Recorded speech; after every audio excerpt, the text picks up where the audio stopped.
அமெரிக்க ஜனாதிபதி Donald Trump H-1B விசாக்களுக்கு விதித்த கட்டணத்தை ரத்து செய்து அமெரிக்க நீதிமன்றம் உத்தரவு பிறப்பித்திருக்கிறது. இது தொடர்பில் பார்க்கலாம் வாங்க.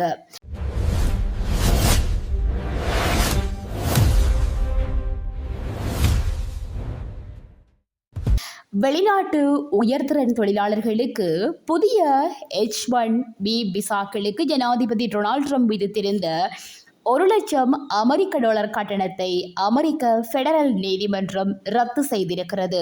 H-1B விசாக்களுக்கான கட்டணத்தை பெருமளவில் ட்ரம்ப் உயர்த்தியதை எதிர்த்து ஜனநாயக கட்சியை சேர்ந்த 20 தலைமை வழக்கறிஞர்கள் வழக்கு தொடர்ந்திருந்த நிலையில் அதற்கான தீர்ப்பை நீதிமன்றம் இன்று வழங்கியிருக்குது.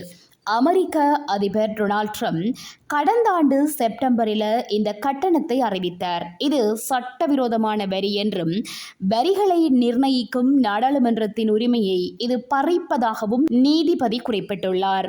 விசா வழங்க வசூலிக்கப்படும் கட்டணம் எந்த பெயரில் அழைக்கப்பட்டாலும் அந்த கட்டணத்தின் தன்மை அது ஒரு வரி என்பதையே காட்டுகின்றது என்று தீர்ப்பு வழங்கிய நீதிபதி சொரோகின் குறிப்பிட்டார். 2026 நிதியாண்டில் அமெரிக்காவில் பணிபுரிய H-1B விசாக்கு விண்ணப்பித்த 2,00,000க்கும் மேற்பட்டோர் விண்ணப்பங்களுக்கான பரிசீலனையை விரிவுபடுத்த $1,00,000 கட்டணம் செலுத்தியதாக உள்துறை அமைச்சகம் தெரிவித்திருந்தது. இந்த தகவல் வெளியான சில நாட்களிலேயே இந்த தீர்ப்பை நீதிமன்றம் வழங்கியிருக்குது. மேலும் இந்த கட்டணத்தை செலுத்துவோரின் விண்ணப்பங்கள் 15 நாட்களில் பரிசீலிக்கப்படுவதாகவும் சாதாரண விண்ணப்பங்களுக்கு 7.5 மாதங்கள் வரை பரிசீலிக்க நேரம் எடுப்பதாகவும் குறிப்பிட்டுள்ளனர்.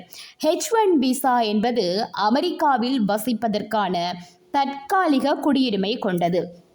அமெரிக்க நிறுவனங்கள் தனித்திறன் கொண்ட வெளிநாட்டு பணியாளர்களை பணியமர்த்த இந்த விசா வழங்கப்படுகிறது. இந்த வகையில் அமெரிக்காவில் உள்ள தொழில்நுட்ப நிறுவனங்கள் ஆண்டுதோறும் 10 முதல் 1000க்கும் மேற்பட்ட பணியாளர்களை பணியமர்த்தி வருகின்றன. அந்த வகையில் அமெரிக்க ஜனாதிபதி டொனால்ட் ட்ரம்ப் விதித்த $1,00,000 கட்டணத்தை ரத்து செய்து அமெரிக்க நீதிமன்றம் உத்தரவு பிறப்பித்திருக்கிறது. இந்த காணொளி உங்களுக்கு பிடிச்சிருந்தா சப்ஸ்கிரைப் பண்ணிக்கொள்ளுங்க. இதுபோல மேலும் பல தகவல்களை தெரிந்து கொள்ள பெல் ஐகானை கிளிக் பண்ணி இணைந்திருங்கள்.